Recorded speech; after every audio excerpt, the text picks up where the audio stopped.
All good to go. Hi, everyone. Thanks for joining in. Excited to have Poppy G joining us. So, Poppy G, some of you might remember before, has been our author for the day. So, it's good to have you back again, Poppy. Thank you, Jackie. I'm so thrilled to be joining you for a live chat. Yeah, no, great to have you back. So, Poppy is the author of two literary thrillers, Bay of Fires and Vanishing Falls, which we can see in the back there. And I've got my copy of Vanishing Falls. Oh, Lovely. Thank you. as well, which I enjoyed reading. Thank you. So both novels are set in Tasmania, where she grew up, and Poppy has worked as a journalist, magazine sub-editor, newspaper editor, and book reviewer, and she has taught journalism at QUT. In the 1990s, two young women met with foul play on the east coast of Tasmania, near where Poppy's family lived. No one was ever arrested, and the events have influenced Poppy's writing over the years, in particular the way small communities react to such inexplicable tragedies and how the Tasmanian landscape can be both beautiful and dangerous. Poppy lives in Brisbane with her husband and three kids, and when she's not polishing up her third manuscript, she spends much of her time driving her children to what feels like a lot of sports and activities. I think a lot of people can relate to that. Yes. So thanks again. Sorry? No, I was just going to say thanks again for joining us. Really great to have you back. Just wondered if you wanted to start off by telling us a bit about your books. Sure. Well, I actually wrote that bio just for you because when you asked for a bio, and I sort of looked at other bios that I'd written, but I was thinking, instead of just thinking about one book that I was here to talk about, I was thinking about both books and what their sort of heritage or their the genesis of those books were, and that's why I wrote that about those crimes that happened when I was a teen. I was interested to read that. Yeah. It just kind of like, I knew that was the inspiration for my first book, but when the more I sort of thought about it as I was writing the bio, I thought it actually does inform both of them in a way. And I can talk a bit more about that in a minute. But Vanishing Falls is my latest novel. It's a thriller, literary thriller, and it's set in a fictional village deep within the Tasmanian rainforest. It's a small town mystery, so as you would expect from that particular genre of crime fiction, it's a very picturesque location.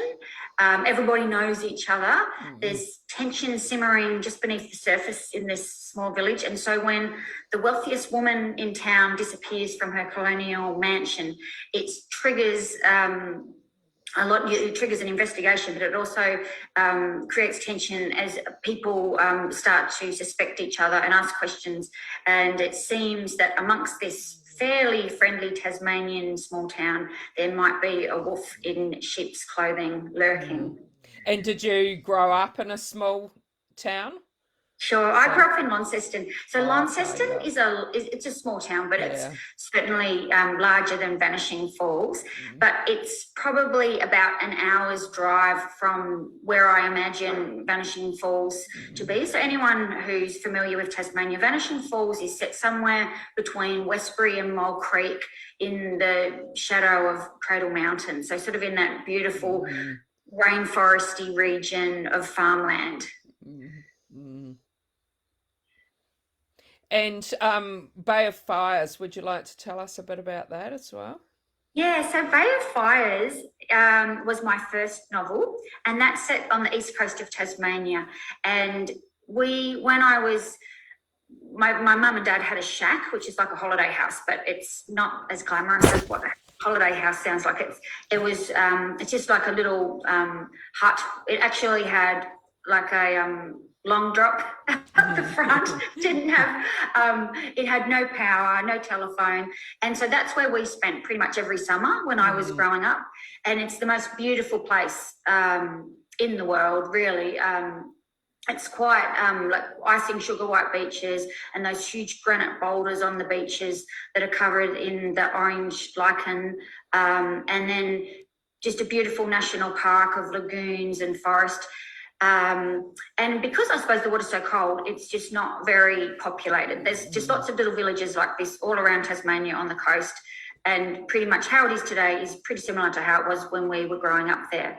So when I was about 16 or so, a woman disappeared while riding. She was a backpacker and she was riding a bicycle around Tasmania. And it was between some of these coastal villages that she vanished. And it was very distressing at the time. And nobody knew what happened to her. She literally disappeared. To this day, they've never found her bicycle or her backpack or anything about her. So that was a mystery at the time. And some people thought, was it a hit and run? And it was, had someone, made a terrible mistake and hidden the evidence of that. But then approximately a year later, another young woman was found murdered on the beach, not far from where they believed the first woman disappeared. And so at that point, I remember the police coming to our little quiet community and knocking on all the doors and telling women, do not go to the beach, do not walk around by yourself. And it was very disturbing. And it was at that point where we'd sort of grown up not locking the doors and, there was no such thing as stranger danger in Tasmania. But I do remember that was the point where Mum was telling me and my sisters to be careful and not to walk anywhere alone. And I think for me, I found it fascinating. I think there's a point for many people, and it's sort of at that coming of age when you're 16, 17, 18, and you start to see the world in a different way. And so I think it just really sticks with you.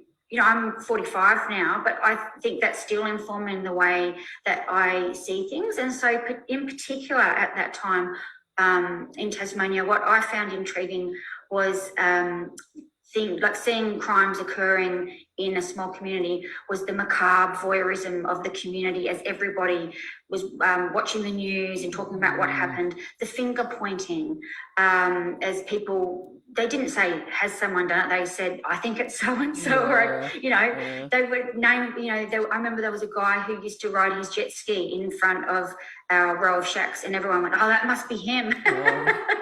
He's probably just out for a jet ski.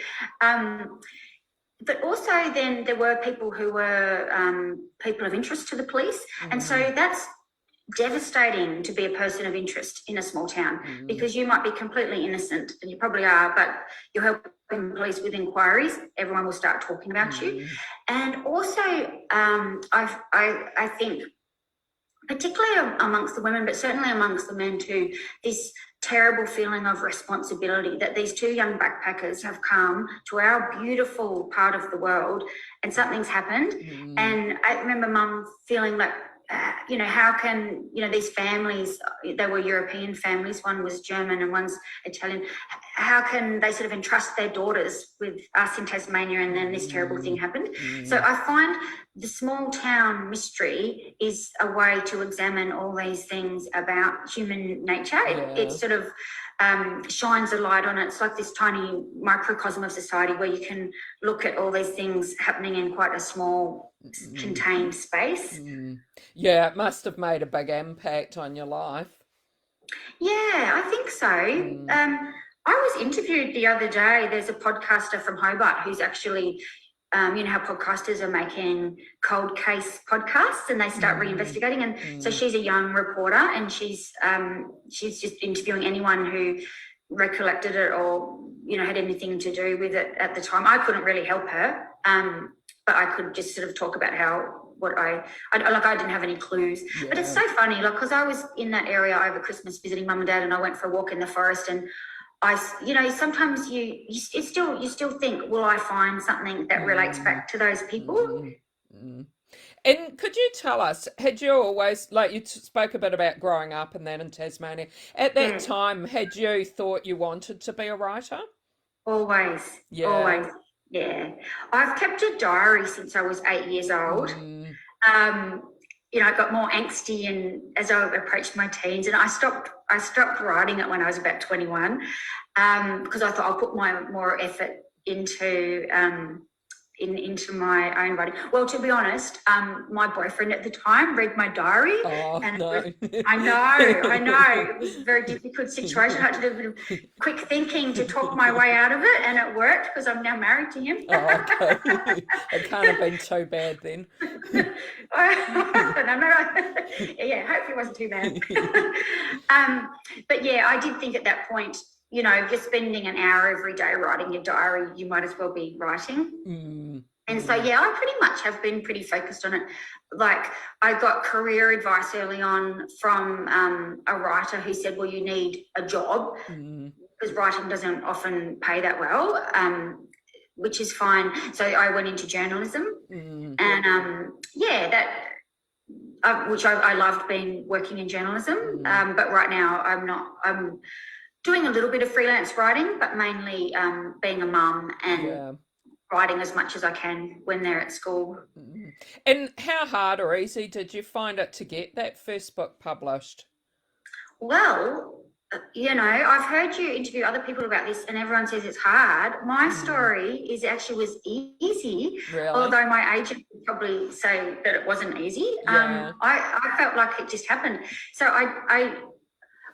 I've always, like, I've written 5 manuscripts, and then I thought I'll do a master's in creative writing at UQ because I'd seen, that's University of Queensland here in Brisbane, but I'd seen, like, a lot of writers I admire had done this kind of study.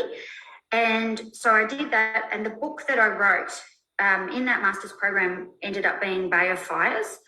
So I finished writing it, and it was December, and I was having a glass of wine here in the kitchen with my husband, and I Googled Literary Agent New York as a joke and looked on all their websites and chose this website that I thought looked quite pretty. And also she represented some books that I thought were similar to mine, and approached her, and she signed me in January, and then she'd sold the book. She sent it out in April, and she was planning to have an auction, and it ended up selling what's called a preempt, which is prior to auction. So, no, I felt like it just happened. But I now know that was, you know, back in 2013. I feel like I had that immediate triumph, and now I've sort of experienced more the roller coaster and the long, like it's not easy. Yeah. And so was that first published in the US?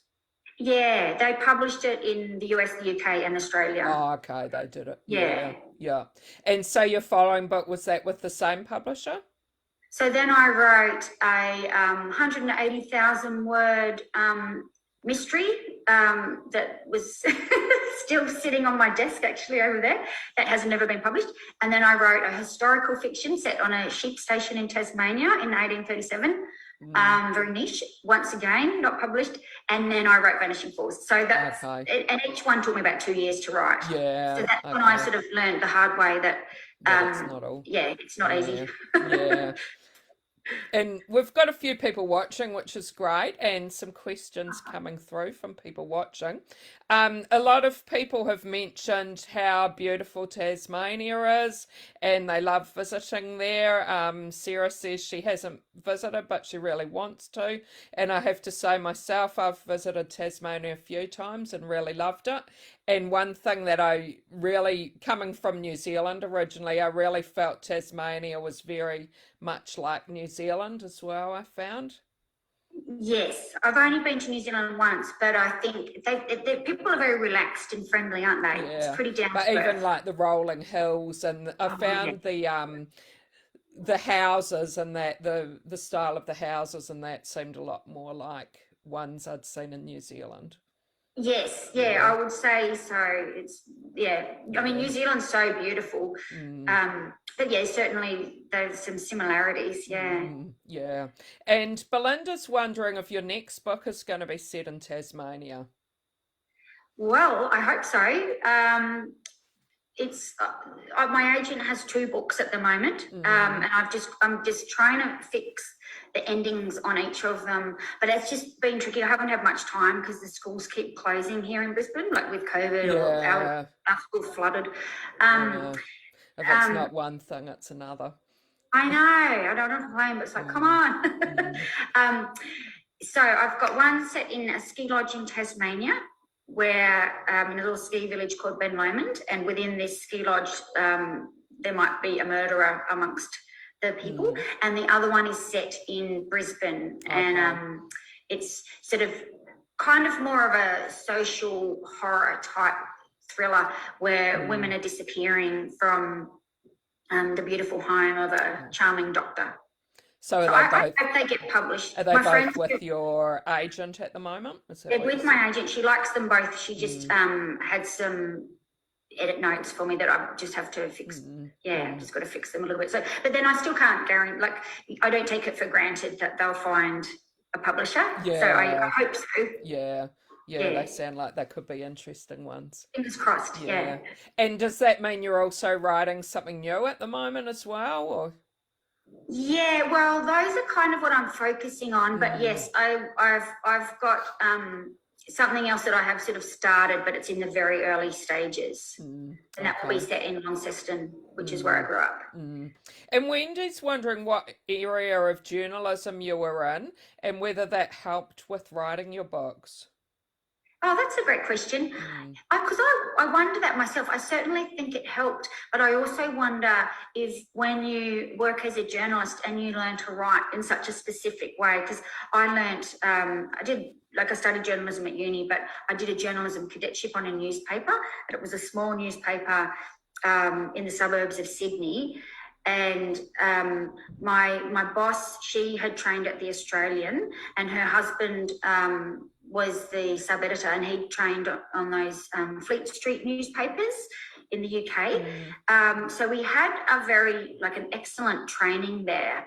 But you sort of do wonder how that affects you as a writer, because with journalism, you have to be so concise, and you shouldn't, use extra words. And I am very descriptive, so maybe it hasn't reined me in too much. But I do wonder about that. I certainly think the benefit of being with a journalism background is in the editing.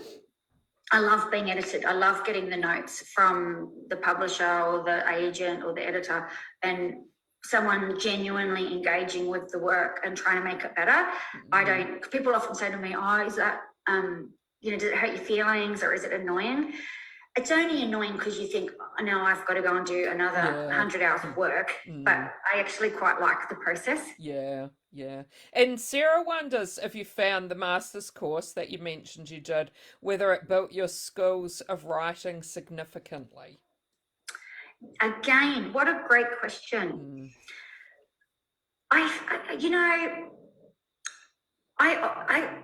It did, in terms of there were 4 of us that were all students, and we formed a tight-knit group, and we constantly helped each other with our writing. So every month we would meet and swap work.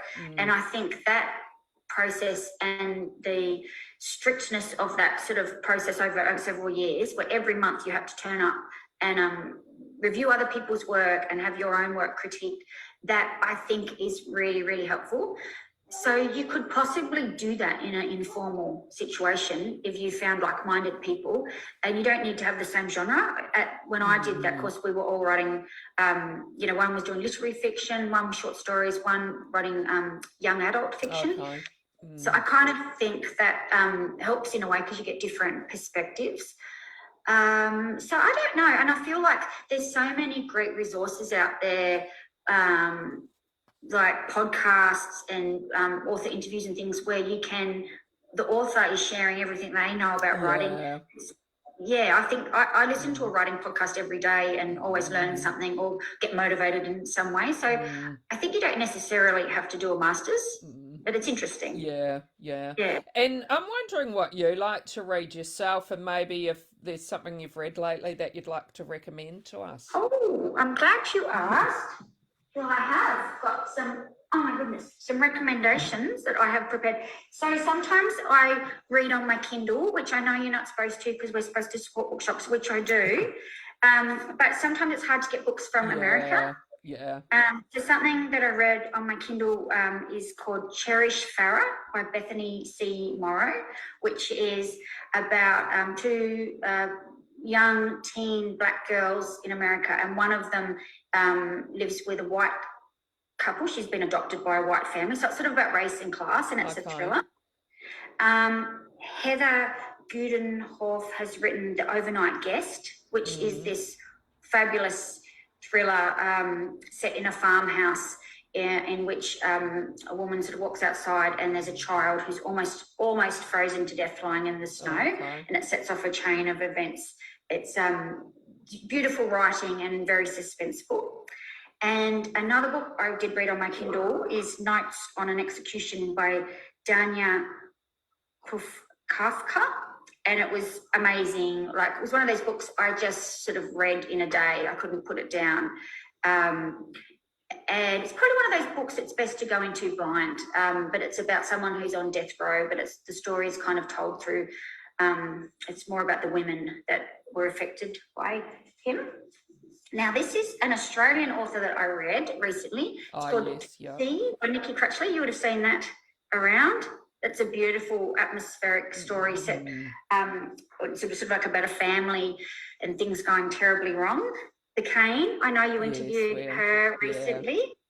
That's an excellent, like a gritty, small town mystery. These are short stories. These are literary fiction, I suppose. They're just most beautiful prose. So this is like an example of just beautiful writing. I loved reading these. I'm halfway through The Torrent. Okay, yeah. I've heard good things about that one, but haven't read it yet. Excellent. And then these are next on my list. Wild Dogs by Michael Tramp. That's supposed to be amazing. And this arrived in the mail today, which I ordered in from America, Catch Her When She Falls, by Alison Wipola, which is about a teenage girl and her boyfriend has murdered her best friend. Okay. Very thrilling. And this one I won in a competition, actually, When We Fall. And that, I haven't read it, but I've been wanting to read it, and I was so excited when I won this one. Yeah. So I read a lot, and I'm a bit obsessed with it. Aren't we all? Yes. Well, thanks for those recommendations. We always love getting recommendations. Lots more to add to our list, I'm sure. Sarah wonders, the books that you said that haven't been published, yes. Do you think you'll ever go back and edit them to try and get them published? Not really. So when I said I've got two with my agent, one of those is that one that I wrote in between Fires and Vanishing Falls. So but I kind of rewrote it from scratch. That was the one that was 180,000 words. That was a nightmare to sort of work out what to do with. But I'd actually been writing that book since I was about 20 years old. So I've rewritten it so many times, but I kind of feel like, I do feel like if I get to the point where my agent isn't keen, I'm just going to put it aside, because I feel like at some point you have to put things aside and try something new. Yeah. I've made that decision. But no, the earlier ones, I don't think so. I actually feel it's easier to start with a blank page than it is to revise something that I personally feel is not good writing. You know, because if you sort of try and cut and paste the good bits out of a bad manuscript, that's so time consuming. I actually reckon you're better off just to sit down and start from scratch again. Yeah. And Sarah's got an interesting question. She says that her daughter was sharing an English assessment piece with her, and which she said was inspired by a show she was watching. And it had her thinking about the difficulty of plagiarism and how you make sure your writing is different to other pieces you might have read before. So she's wondering, do books and how do authors like make sure they're not copying things that have been before, or do they ever get rejected because they're too similar to maybe books that have been out before? Yeah, I reckon that might happen.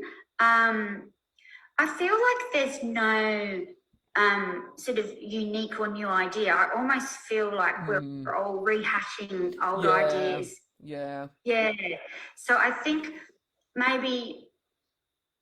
it's okay to take the idea and then make it your own. I think when it's plagiarism is when you're actually copying it word for word. Yeah. because I feel like we all would sort of put our different spin on the story. And I suppose writers who are more established than me with lots of experience often say, don't try to copy, like don't try to be the next Gone Girl, or, you know, the next John Grisham, because by the time you write that and finish it and get it out there, the market will be wanting something different anyway. Yeah. I've heard people say that. Yeah. And I'm wondering for you, what usually comes first, and has it been the same for all of your books? Is it the plot, characters, or the location? Oh, am I allowed to choose two? I feel like it's the character and the location.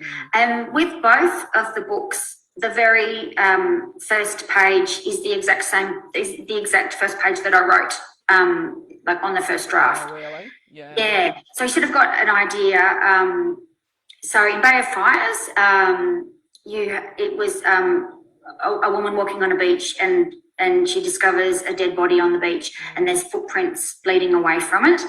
And in Vanishing Falls, it was this idea of a woman vanishing from her mansion on a rainy night, and there's no sign of a break-in. There's you know, she looks like she's just walked out into the rain. So I think, and with Vanishing Falls, it was definitely the character that I wanted to write about was the main character, Joelle. And so she was in my mind from the very start. So I consider her the main character. And so she was someone that I had a vision of her in my mind, and a person who'd had a very difficult childhood, and she didn't have a great support network around her. And then when she inadvertently got involved or witnessed a terrible crime and was sort of blamed for something that wasn't really her fault, and which this was based on a real person that I read about in a newspaper 20 years ago. And so I just had this tiny little idea that I wanted to write this stranger a happy ending, and so that's where Joelle came from. Yeah, okay. And Belinda's wondering if you know how your books will end when you first start writing. No, I don't. You don't, yeah. Just make it up as I go, and that is like the scary bit, because you've sort of got 70,000 words and then you're staring at the screen. So no, I just make it up as I go. Yeah. And Wendy says, looking at your book covers, she's really drawn to Bay of Fires, and she wonders if you have any input into the covers. Not really. No, not really, because like with this one, I thought it just looked a bit dark and gloomy, and there's like some dead legs floating in the seaweed, and I thought, oh, could we lighten it a bit? And is that in different countries? Are they two different countries? American. Yeah, this was the American one. So they always write a novel on the American covers, so everyone knows it's a novel. And then with this one, I probably shouldn't say this, but like I love this cover, but then it says even paradise has its problems, which I thought it just sounded. I don't know, I didn't like it. But I said, oh, maybe we should take it off. And they said, no, it will help sell books. So, I don't know. Yeah, they ask you, but then they, I don't actually mind. Like, I feel like the publishers and the designers do an amazing job. So I couldn't do any better than that. But no, the answer to the question is, do you have much input? No. And what have you found so far as the most difficult part of the writing process? Well, it's a roller coaster. There's certainly ups and downs. Like reading a bad review is hurtful. And, you know, established authors will say you have to have a thick skin and don't read the reviews. Don't even look at them. So I would then sit there and read it 25 times. It's very hard not to. Yeah. But I feel like, you know, you get used to that. And I just on that topic, I don't mind, like, after like a couple of years after the review's been there, you can come back. Sometimes you can actually learn something from a bad review. So they can be helpful. But yeah, that's tricky. The biggest challenge for me, and probably for most people, is finding the time to write. Yeah. Whether you're working or you've got children or you're caring for family members, it's I think everyone faces that. Just trying to find like an hour or so in the day sometimes feels impossible. Do you make sure you set aside a certain amount of time, or how do you structure your day to? At the moment, I can sit at the kitchen table and I can work for about 5 hours while my kids are at school. In the past, when they were little, I would pay a babysitter and go to the library for 3 hours. I'm pretty disciplined, so I don't muck around when I've got that time to write. But, you know, it's just tricky, like, because it's my passion, I take it very seriously, but at the same time, there's a lot of demands on everyone, I guess, so it's hard to keep that time as sacred. And going back to your cover, Wendy says she really likes the brighter cover. Yeah, I do too. Thank you, Wendy. Yeah, even in the Vanishing Falls, I can see like one's a lot brighter than the other, isn't it? Yes. Yeah. Yeah. And Sarah says that you mentioned about the little blurb at the bottom of Bay of Fires, but she said that if she saw it, she thinks it would really pull her into wanting to know what the problem was. Oh, good. Thank you for saying that. That has been something that's been in my mind for years, so thank you for saying that. So maybe the marketing people did know what they were doing. Yeah. And I'm wondering if you have a favourite writing snack or drink. I'm a bit of a snacker. Yeah. That's my New Year's resolution, to stop snacking. I think if things aren't going well, I don't mind an affogato, which is a scoop of ice cream with a shot of espresso on top. Oh, okay. Yeah. That's pretty decadent. That's sort of when things are not going well. And what have you found is your favourite part of the publishing journey? I loved the very first time I got the editing notes from the editors. I had an editor in New York and an editor in England, and it was just amazing because you'd spent all this time on your own. It was like sort of being in a cave and then coming out blinking into the sunshine with someone who's read your work and engaged with it, and they like it enough to publish it, and then they've got ideas to try and make it better. I found that genuinely thrilling. That's such a great feeling. As just as good as holding the book in your hand, I think is working with those amazing editors. I feel it was something that was always a goal of mine to be edited by people with such experience, and it was I feel very fortunate to have had that experience. And what do you hope readers will love about your books? Well, if it's not too much to dream of, I would like a reader to, like, we all love different books, and some of us love this or we don't like that. But what I like as a reader is when you read a book and you just can't wait to get back to it.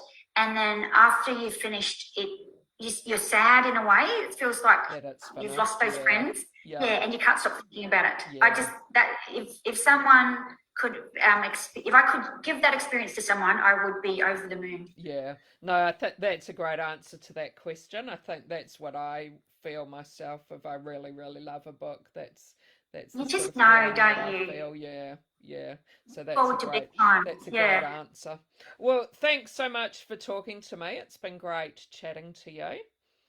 Well, Jackie, thank you. And I just hope everyone watching knows how amazing you are and how wonderfully supportive you are of authors, not just Australian and New Zealand, but all across the world. And what you do for the reading and writing community, bringing everyone together with chats like this, it's amazing. So thank you. You're incredible. Yeah, thanks. And would you like to let people know how they can keep in touch with you? Yes, I'm on Facebook, Instagram, and Twitter. So Instagram's probably my favourite because that's where I share little book reviews. Well, thanks, and looking forward to reading some more books of yours and hoping we can get you involved again. I'd love to. It's so lovely chatting with you, Jackie, and seeing you and talking to you. No, Thank you so thank much for you. having me. And thanks to everyone who joined in. We had some really great questions. They were amazing questions. I appreciate those questions. That was they're very interesting questions. Thanks, everyone. Bye. Thank you.